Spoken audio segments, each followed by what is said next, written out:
Hi, my name is Keller Thompson, and I have dedicated my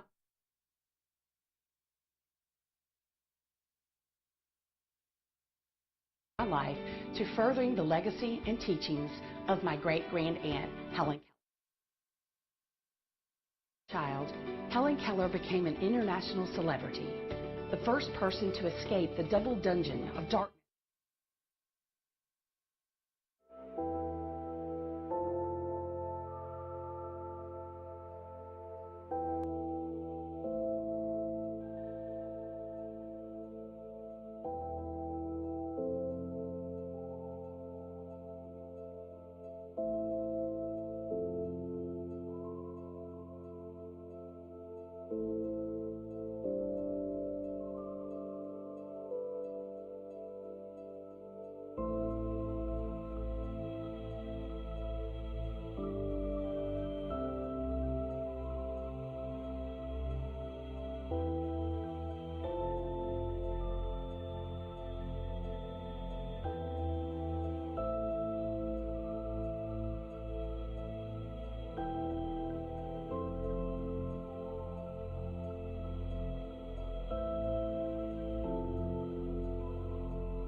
Hi, my name is Keller Thompson, and I have dedicated my life to furthering the legacy and teachings of my great-grand-aunt, Helen Keller. As a blind and deaf 7-year-old child, Helen Keller became an international celebrity, the first person to escape the double dungeon of darkness and silence, to effectively communicate with a world she could not see or hear. She was the first such disabled person to graduate from college, the first woman awarded an honorary doctorate degree from Harvard University, and she authored 13 books. She assisted Lions Club International in their worldwide journey in sight advocacy, which continues today. Her diligent work on behalf of the American Foundation for the Blind continues to inspire and change the lives for those who have suffered with sight loss. Helen Keller was a movie star, and she won an Oscar. Helen Keller became America's Goodwill Ambassador to the world, befriending every U.S. president during her adult lifetime. She visited 37 countries with greetings from America. Braille was accepted as the world standard alphabet for the blind, thanks largely to Helen's eloquent pleas for standardization. She envisioned and publicly demanded that America become a truly inclusive democracy, long before it did so. She effectively advocated for the rights of women, children, minorities, immigrants, and the disabled. By her example and writings, she permanently brought discussion of disabilities out of the closet forever. Aunt Helen was awarded the Presidential Medal of Freedom, America's highest civilian honor, and Time magazine called her one of the 100 most important people of the 20th century. The world still needs Helen Keller's examples of character and values.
I'm Dr. Fred Figliano, and I'm the Interim Dean of the College of Education, and it's my pleasure to welcome you to the 26th Annual Helen Keller Lecture.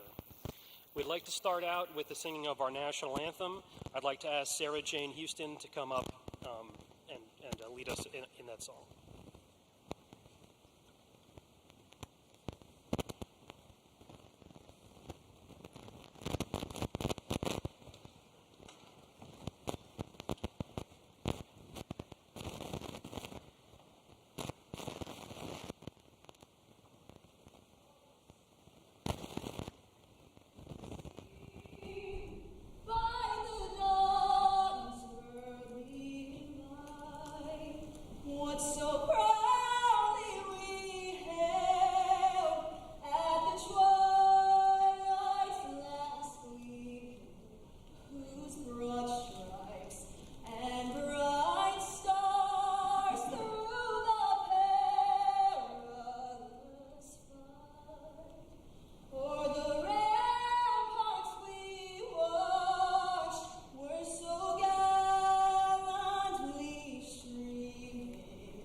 Please be seated. Thank you, Sarah. The Helen Keller Lecture Series began in 1995 to raise awareness of the challenges to those with physical limitations, particularly those affecting sensory ability. Every major undertaking has a champion, and at Troy University, our champion is Mrs. Janice Hawkins. Thank you, Mrs. Hawkins, for your leadership in starting this event and in continuing it for the past 26 years. Thank you, Mrs. Hawkins.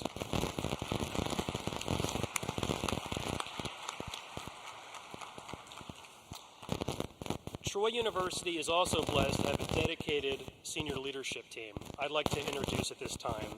First of all, we have Dr. Carrie Palmer, Senior Vice Chancellor for Academic Affairs, Mr. Sohail Agbatwala, Senior Vice Chancellor for Student Services and Administration, Mr. Brent Jones, Director of Athletics. Thank you all for your leadership that you provide at Troy University.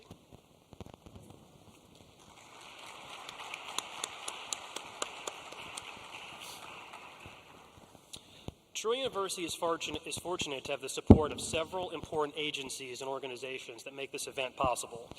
And we have several special guests as well this morning. First, and you'll hear about our speaker in a little bit, we have obviously Danny Gilroy, and his family is here. Wife Elizabeth, sons Aiden and Rory, parents Dan and Kathy, and in-laws Bill and Charlotte. Please rise and let us welcome you.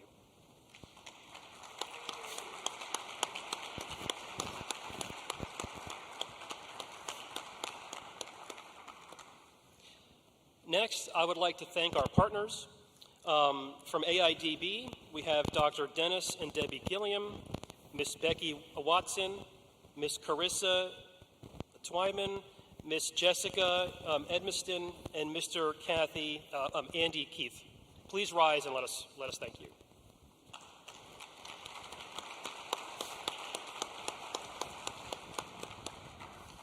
From the Alabama Department of Rehabilitation Services, we have Mr. Badarius Bell. Please rise. Major agencies have co-sponsored. Thank you. From the Alabama Department of Mental Health, we have Mr. Steve Hammerdinger. Steve, thank you. From the Alabama Department of Education, we have Mr. Michael Sibley. Is Michael here? Thank you, Michael. And then from the Helen Keller Foundation, we have Miss Keller Johnson-Thomas, who is also the great-grandniece of Helen Keller. Thank you. Okay. Events such as this also require a lot of planning behind the scenes. And so I want to thank a few people that have made this event possible. And so first, Mrs. Judy Robertson, Mandy Hobbs, Rachel Arnold, and Andy Ellis have all played an important role in making this. So let's please give them a round of applause and thank them.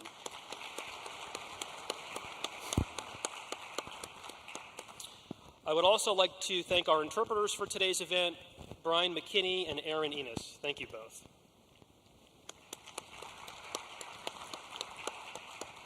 Now it is my honor to introduce a gentleman who has led Troy through an era of unprecedented growth.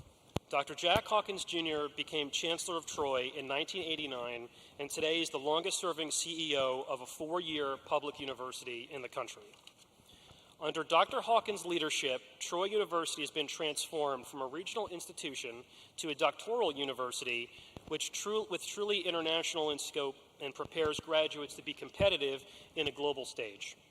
During his tenure, academic standards for admissions have increased, new degree programs have been started, and we have entered the highest level of NCAA competition. So it is my honor to present the Chancellor of Troy University, Dr. Jack Hawkins, Jr.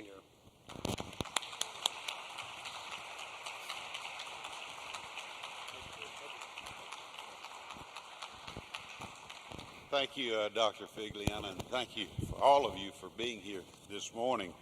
It's such a pleasure to come together on this annual basis. This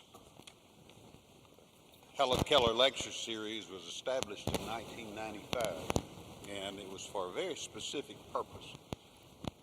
My wife and I, actually it was my wife who introduced me to the world of low vision and blindness because she was recruited to the School of Optometry at the University of Alabama, Birmingham to help start the low vision program there that has been so instrumental in helping people who have sight problems capture their remaining vision that's possible. And it was through her influence that we were privileged and actually blessed to serve the Alabama Institute for Deaf and Blind for 10 years. And it was then, as a child, I met the current president, Dr. Dennis Gilliam, because both of his parents, wonderful people, worked for us, worked with us at UAB. In fact, I think I worked for his mother. Both of his parents were deaf and wonderful educators and wonderful people. So Dennis, thank you and all our colleagues for being here this morning. We are here for a very important reason, and that is to focus on low incident disabilities. And initially that was sight and hearing, but it certainly broadened over the years.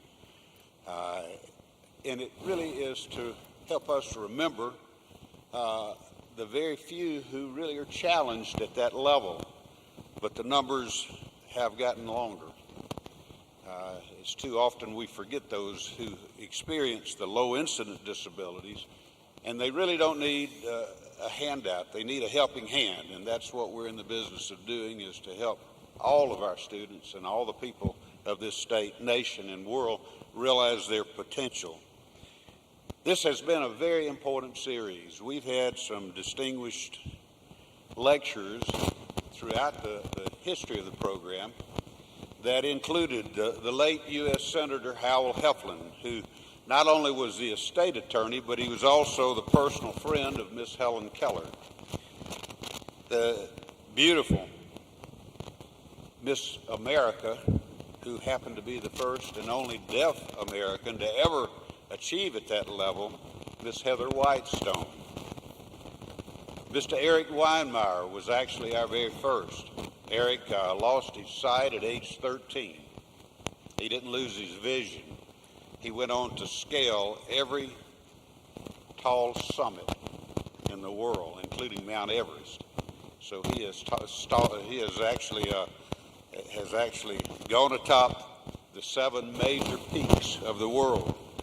And then, of course, we had Miss Patty Duke, who portrayed Miss Keller on stage and screen.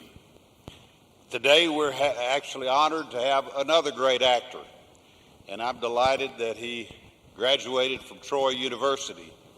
And I'm thrilled, too, to see that several of his former professors are here to make sure that he hasn't forgotten what they taught him.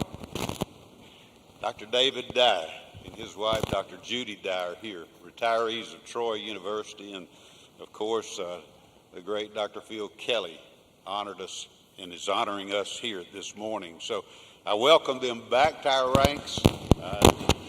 We'll never forget the important role that each one of them played, particularly in students like Danny. Danny graduated in 1992. He earned a degree in theater and dance, and he went on to work professionally on many different stages, including the Alabama Shakespeare Festival. After working in theater, though, Danny had a different calling. He was called to the ministry, and over the next 2 decades, he worked in church choirs, directed church activity centers, and led the program Kids Stuff. He earned a Master of Divinity to go with his Troy degree. He did that from Asbury Theological Seminary, and then pastored 3 churches over the next 10 years, and those churches included Echo, Alabama, Enterprise, Alabama, and Pace, Florida. Indeed, it was during his experience in Pace that Danny was stricken with a rare condition called transverse myelitis. Literally, his immune system attacked his spine instead of attacking the virus that he faced. It left him a quadriplegic. But despite the setback, Danny never lost hope. He exemplified resilience and leadership by continuing to pastor his church for another 3 years.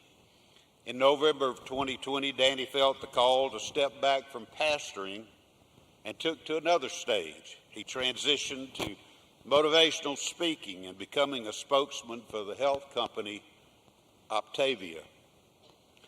It was Napoleon Bonaparte who said, "Courage isn't having the strength to go on, it's going on when you don't have the strength."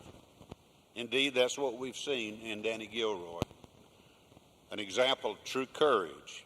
Ladies and gentlemen, we have had many courageous speakers throughout the 29 years of this lecture series, but I would say very few have displayed the courage of our speaker today. Please join me in welcoming home to Troy University our distinguished speaker for the Helen Keller Lecture Series, the talented Danny Gilroy.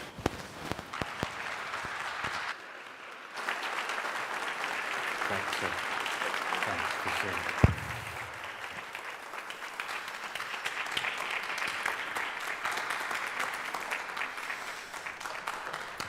What's going on, everybody? Glad to see y'all. Thank you, Dr. Hawkins, for that wonderful intro.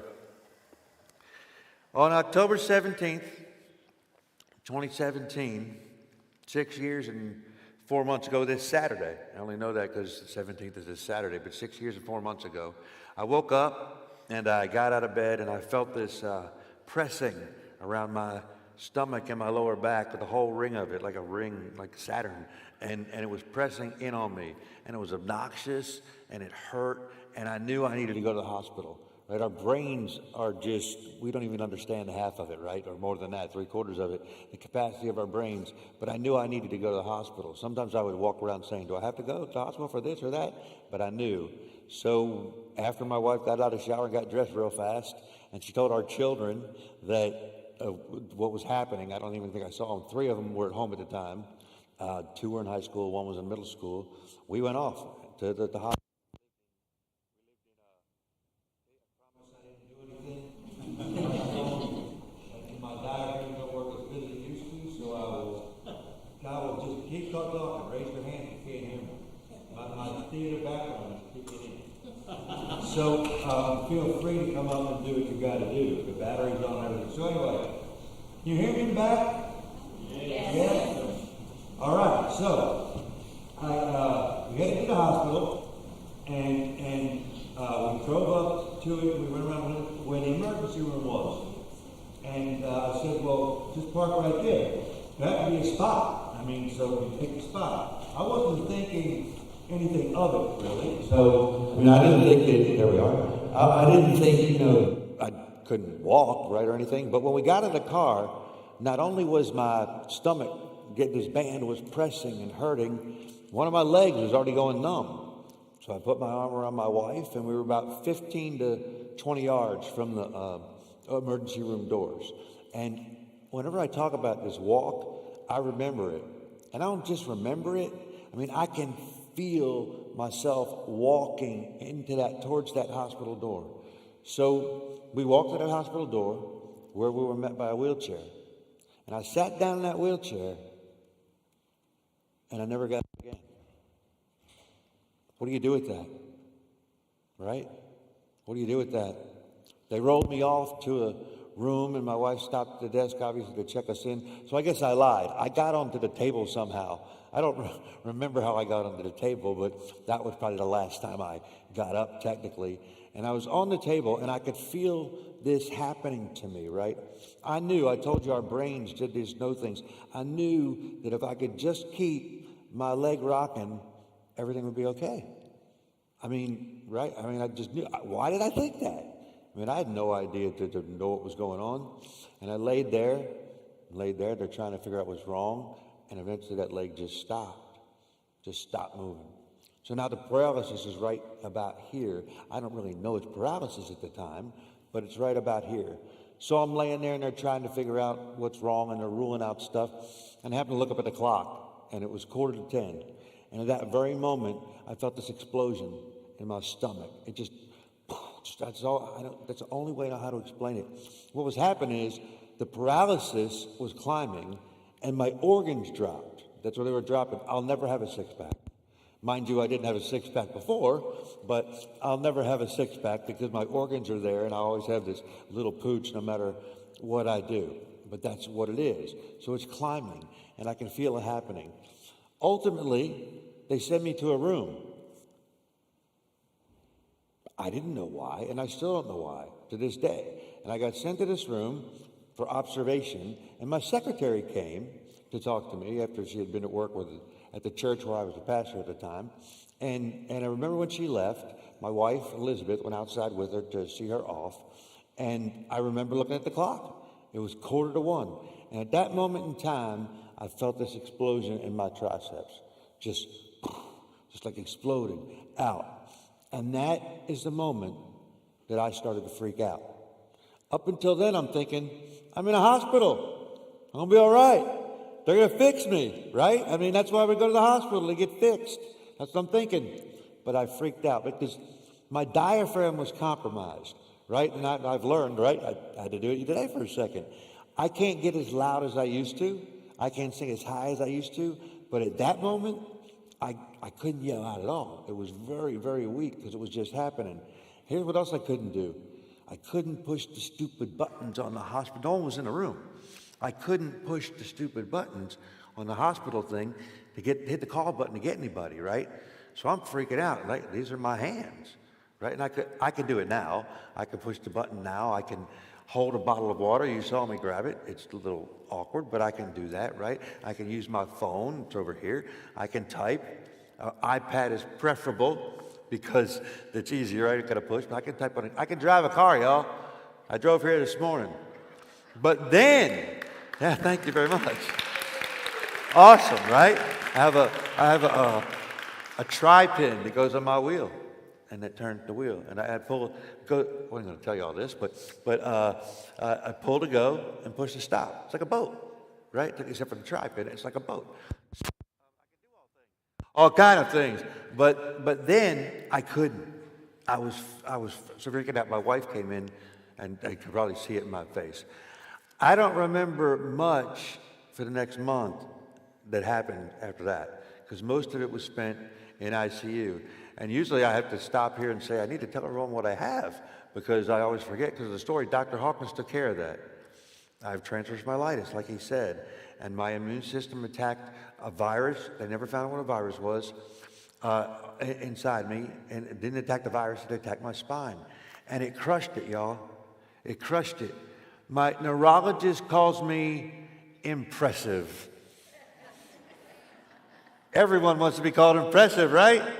However, when your neurologist calls you impressive, it's not for the reasons of you're really outsmarting him. The images of my spine, when you see them in MRIs, is just a white line. It looks like it's not even there, right? That's how much it crushed it. The question is, what do you do with that? You sit down, and I remember that walk. I got to the hospital, went in, less than 6.5 hours later, I was paralyzed from the chest down.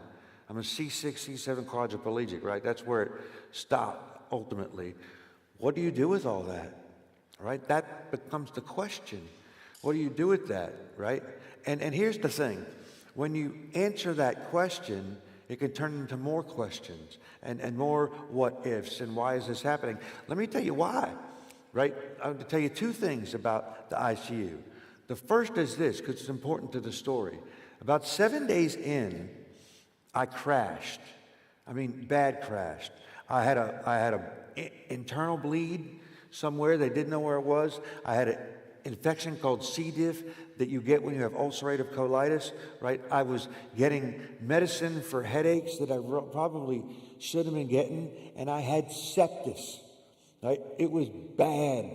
And my wife was at the nurse's station, and when the red lights went off, right, it's not called code red, that's just on TV, it's called something else.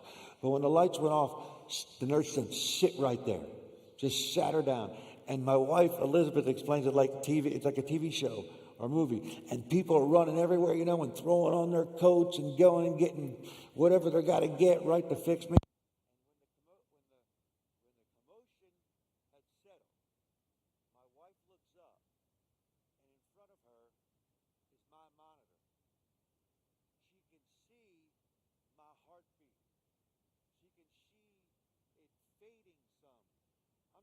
Tell you all that I saw the white light.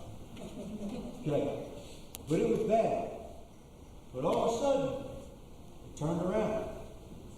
And the nurse came out after things had turned around much for the better. And blood count better, bleeding stopped. I mean, it was just amazing, right? Miracle. She comes out and she says to Elizabeth, I don't know what happened. I've never seen that before in all my time here. I mean, usually it doesn't work. And she stopped herself, I think my wife does, because she didn't want to say usually. I mean, she would have known what she was talking about. Usually it doesn't turn out so good. It goes the other way. And again, she said, I don't know what happened. I've never seen it. I don't know what happened. Now, I'm a pastor, y'all, so I know I'm in a place of higher education, but you know what I believe if I'm a pastor. My wife looked at her and said, I know what happened. God happened, right? God happened. So when I ask, what do you do with this? What do you do with that? I say, what do you do with that? I'm here, right? So it all becomes this question. And again, I told you that when you answer that question, other questions can occur. Here's the other part about ICU. Found out at one point that my swelling started climbing up my spine, and it got to C4, right? Now you're pushing a state where you can't do what I can do now, right? You're pushing. And they started giving me steroids, and it brought it back down to C6, C7 where it landed. So the questions I started asking is this: what if some brilliant mind had given me steroids when I got to the hospital? Would I have numbness in this leg and would I have to just use a cane? Would I be paralyzed at all? I don't know. Right? You don't know the answer to the question. But the questions continue. What if someone had given me steroids when I was paralyzed from here down? Would I be a paraplegic instead of a quadriplegic? I'd be able to get a six-pack then because I'd have the muscles, right? I'd be able to function a lot differently. Not saying one is more significant or less significant than the other, but it'd be a lot different, right? I might be able to use the bathroom like you use the bathroom and not have an indwelling catheter. Right? But I don't know the answer to that question. And then as it climbed up to my stomach, I'm thinking, what if they had given me steroids then? Because here's what else I'm told. I haven't researched it myself because I don't want to go there. But I'm told that if the swelling had stopped at C8, I'd be able to use my hands. Right? My hands tingle, half of my hand on both of them tingle. I'd be able to use my hands like most of you in here can use your hands.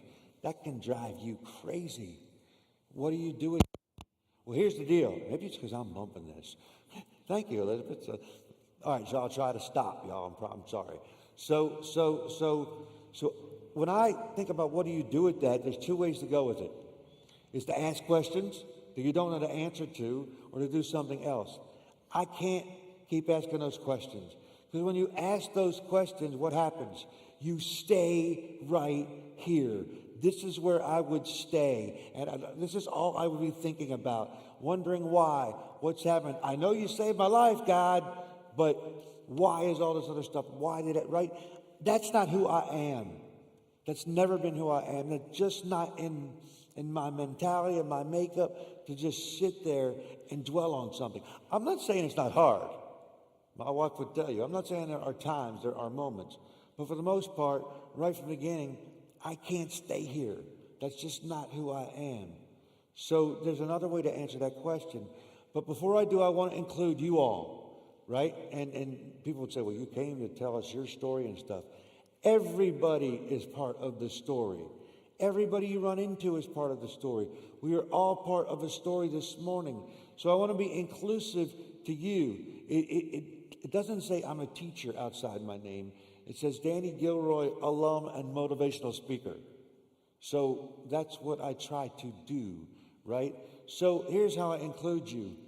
I believe everybody has a paralysis in their life. And mine and yours are no one's is more significant or less significant than each other's. You might be a teacher in this room, right? And you might be thinking to yourself, I don't know if I'm getting through to my students. It's different students, but it's the same class, right, that you teach a lot of times. And you just don't know if you're getting through because they're not responding. And your focus could get turned to that in such a way that it paralyzes your life. That's your paralysis, right? And in many other situations, you may be a student. One of my paralyses, if that's such a word, when I was in school, here at Troy and in college, was, why do I got to take all these general studies courses? I'm never going to use them. That's not part of my major, right? I focused on that so much that I put off Western Civ 1 to my last semester here.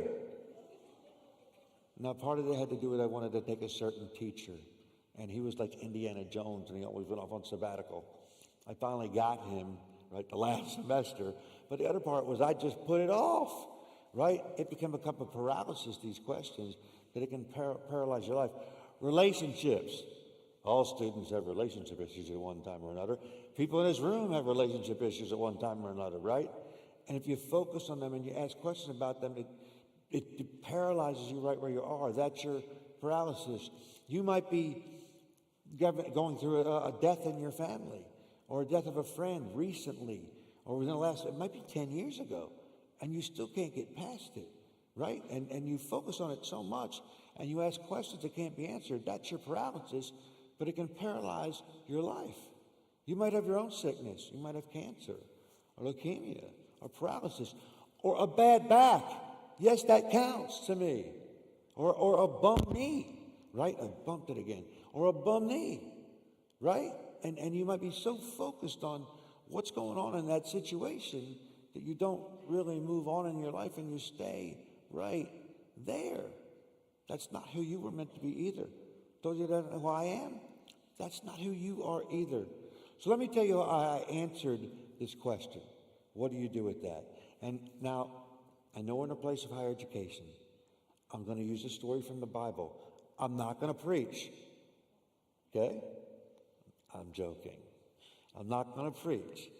But I do need to share this story. You know this story, even if you don't know the Bible, right? So in the least preaching way possible, because there's a story in the Bible about David and Goliath.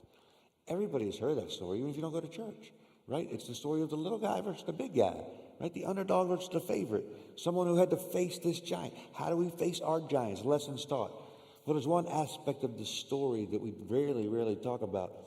But before we do, we need to know kind of what's going on. So to remind you maybe, or if you've never heard before, Goliath is a Philistine, David is an Israelite, and they're constantly fighting each other.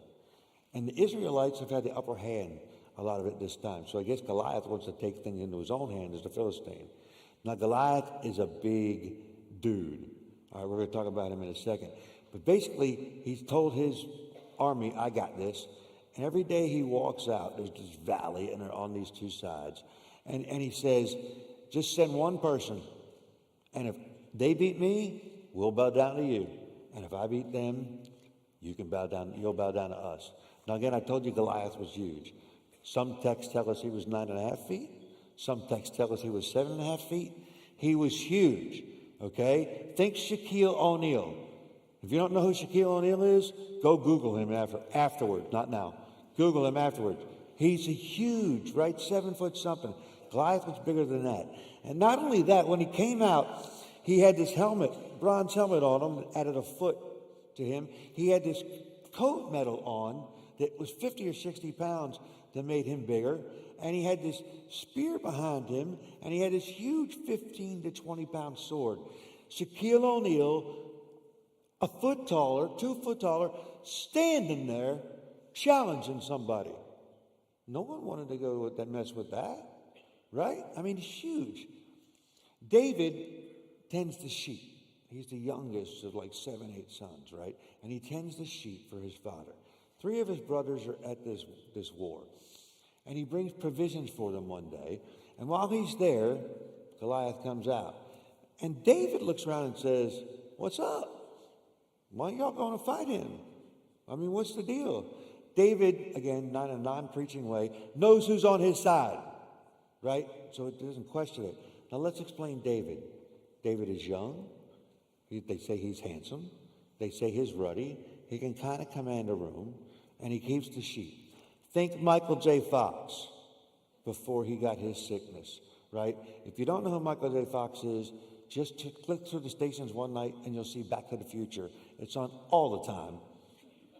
And you'll see him, little guy traveling around in DeLorean, right? Michael J. Fox, Shaq. That's who he is. That's who David is. So he's saying, why don't you go challenge him? His brothers chastise him. The king says, you're crazy. And David finally says, I can do it. I kill lions. I kill bear. I can do it. Somehow he convinces the king. The king says, I'm going to help you out. Put on my armor. Take my sword. So David, Michael J. Fox, puts on this bronze helmet, puts on this coat mail, grabs this sword that is very cumbersome, and he probably starts walking around in it. And I think of the moment in Big, if you've ever seen that movie, when Tom Hanks goes from being an adult back to being a child, and we see him running into his house, and he's still got on the adult suit, and he's still got on the adult shoes, and he can't really move in them, right? Think of maybe your grandkids or your kids. They go to the basement or the attic, and they find your clothes if you're an adult, right? And they put them on as little kids, and they come parade in front of you. It's just too big, right? And David looks up at one time and says, I can't do this. I'll get killed. This isn't who I am. That's not who I was meant to be. So he throws it off. And he goes to the brook and he pulls out some stones and puts them in his pouch. And he walks out with his confidence and with his knowledge and with his skill. He walks out to meet Goliath. There's a lot we could go into here. Goliath laughed. Goliath said, this is what you're sending me?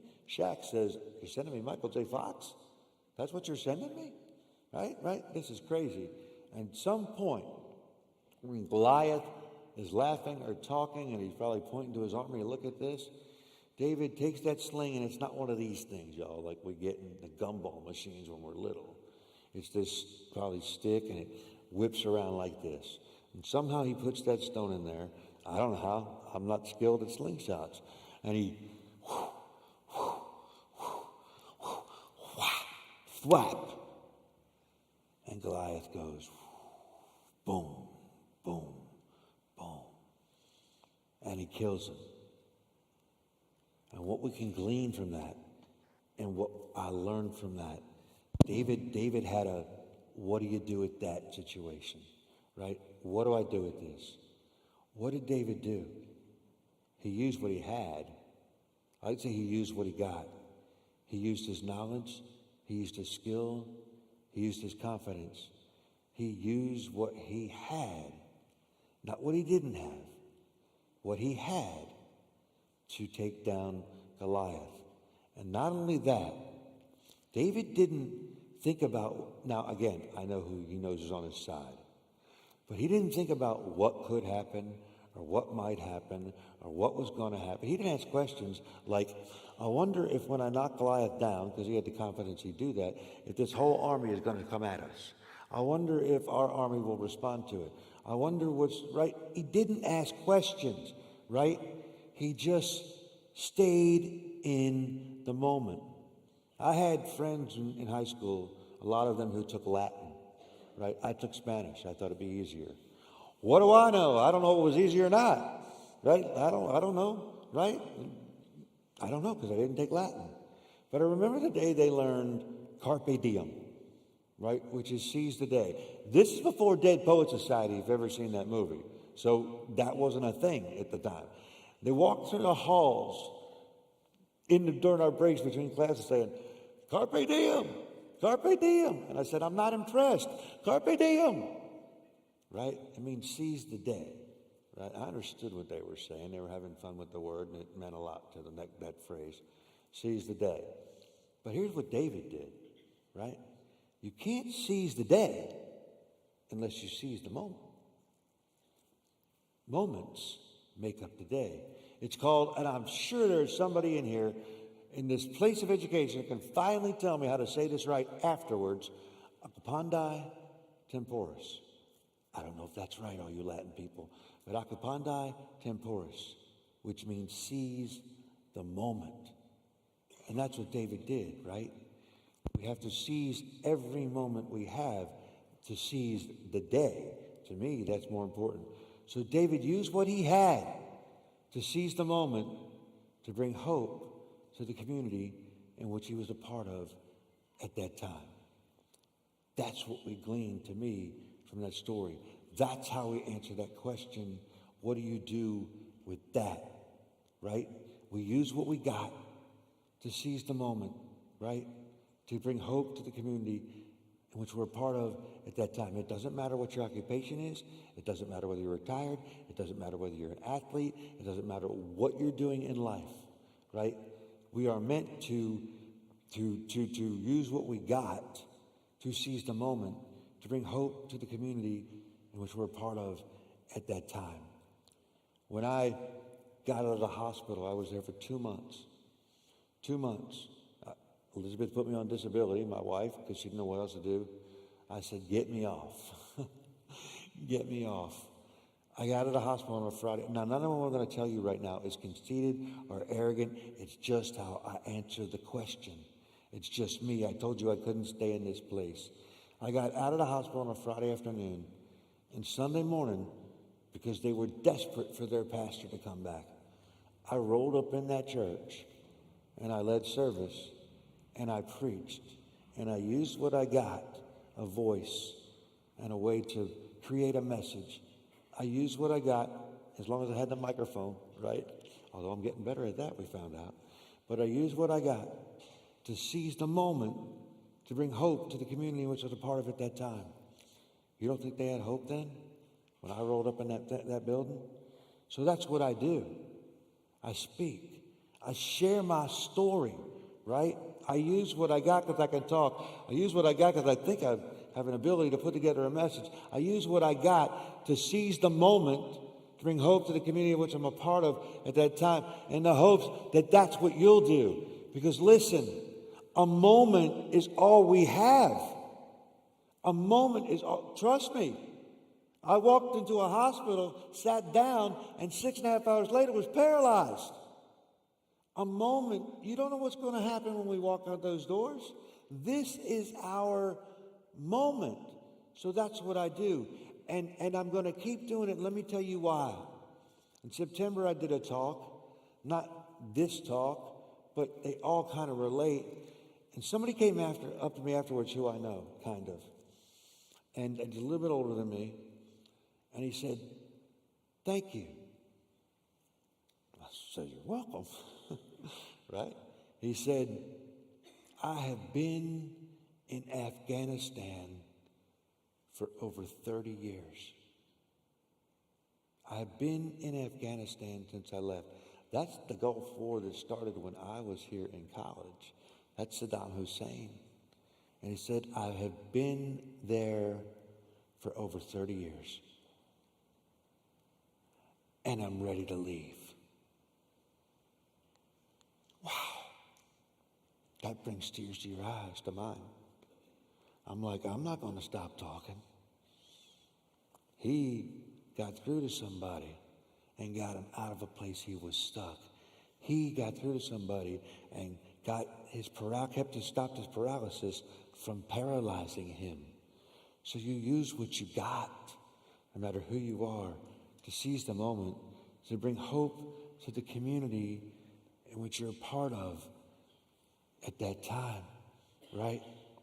That's what we do. And again, it doesn't matter who you are or what you do.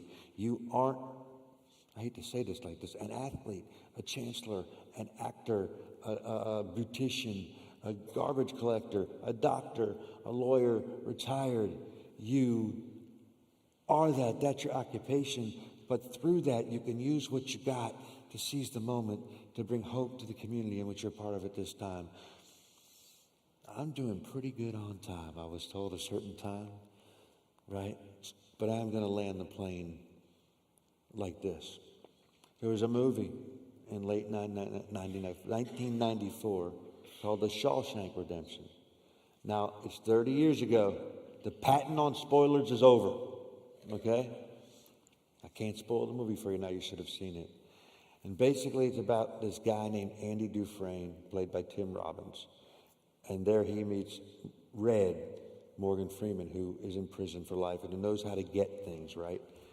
So Andy got sent to prison for a crime that he didn't commit, murdering his wife and her lover. He didn't do it, right? He's innocent. He gets sent to this prison. And over his time there, the warden realizes this guy knows numbers, this guy's smart, this guy knows a lot of things, and he goes to work for the warden. And he is doing wrong for the warden, but he wants to survive, and he gets this library to run, all kind of things. So long story short about the movie. Somebody shows up who can prove he's innocent. The warden throws Andy in the hole, and so he won't talk, and he has this guy killed. About 20 years have gone by now, at this moment. Andy gets out of the hole and realizes the warden is never going to let him leave. And he has this conversation with Red about what he would do when he got out. And Red says, "I'm an institutional guy. I don't know what I'd do, right? I don't know how I'd live." And Andy says, I'm going to go to San Juantanea, and it's in Mexico, and I'm going to buy a cheap motel, and I'm going to buy a boat, and I'm going to take people charter fishing. That's what I could use a man who knows how to get things. And finally, Red gets frustrated and says, "Andy, I don't think you ought to think about that. The fact is, that's down there, and you're in here, and that's down there, right? Andy, come on, get a hold of yourself." And he says, "You're right. That's down there, and I'm in here." I guess it comes down to a simple choice, really. You either get busy living or get busy dying. That night, Andy escaped. He had dug a hole. He'd gotten a rock hammer from Red, and he knew geology. And over time, he had dug this hole through his cell, and he escaped. But I won't talk about that. What I want to focus on is what he said. Life, that really is. You have a simple choice. You either get busy living or get busy dying. When we allow the paralyses in our life, bad back, bum knee, bad relationship, death in the family, right? Anything, whatever it is, no more significant or less significant because it's your story and it's your part of the larger story. But when we allow that paralysis to start paralyzing our lives, we get busy dying. That's just a plain and simple truth. We get busy dying. But when we look at that paralysis and we look at that giant, we look at that shack over there, and we say, you know what? I'm going to use what I got, right? I can't walk. I've learned how to use some of my hands. There's a lot of things I can't do, but I'm not in an I can't world, right? I'm in an I can. And when we start facing our giants and facing our paralysis, we rip off the way it paralyzes our life. When we use what we got to seize the moment, to bring hope to the community in which we're a part of. And that's when we get busy living. And we were meant to live, y'all. We weren't meant to die. We were meant to live. And let me tell you something. At the end of this, you use what you got to seize the moment to what? To bring hope to the community in which you're a part of at this time. Because let me tell you something. The world needs hope. And I said I wouldn't preach. But the world needs hope. And when you get busy living, you give those around you hope. Trust me. Listen, my dad tells me all the time about guys in his Bible study and men he knows who, when I go on Facebook, he says, man, everyone to a man says, you're so inspiring. I say, why? I don't know them. I don't know them at all. He says, they just say you do. I had a next door neighbor in Pace, Florida. And I never really talked about this with him. And my parents came to visit one time, and he told my father I was so inspiring. And I said, why? I never talked about this. And probably because he sees me roll up in a car and get myself situated and drive off in it. Right? That is using what I got to seize that moment to bring hope to the community I'm a part of at that time. Right? We are all meant to be that. It's all about the terminal. And it's just simple today, right? It's very simple. We all have a story. We all have a paralysis. How are you going to deal with it? What are you going to do with that? Let me encourage you to use what you got to seize the moment, to bring hope to the community you're a part of at that time. I want to thank Dr. Hawkins for inviting me here so much. It meant so much for me to be back here. So I thank you very much for trusting me. I hope I lived into that trust. We got together back in July again on a recruiting trip. He brought this up to me, and I didn't hesitate. So I thank you very much for this opportunity. Thank you all for coming. I'm glad you were here. Go be the light.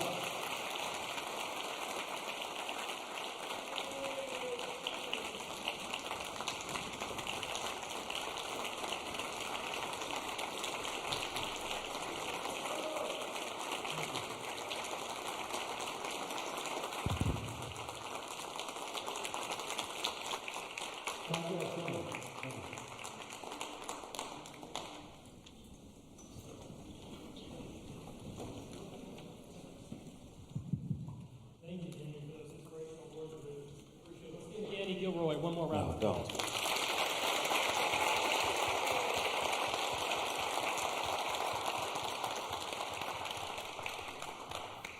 Thank you all for attending this year's Helen Keller Lecture. This concludes our program.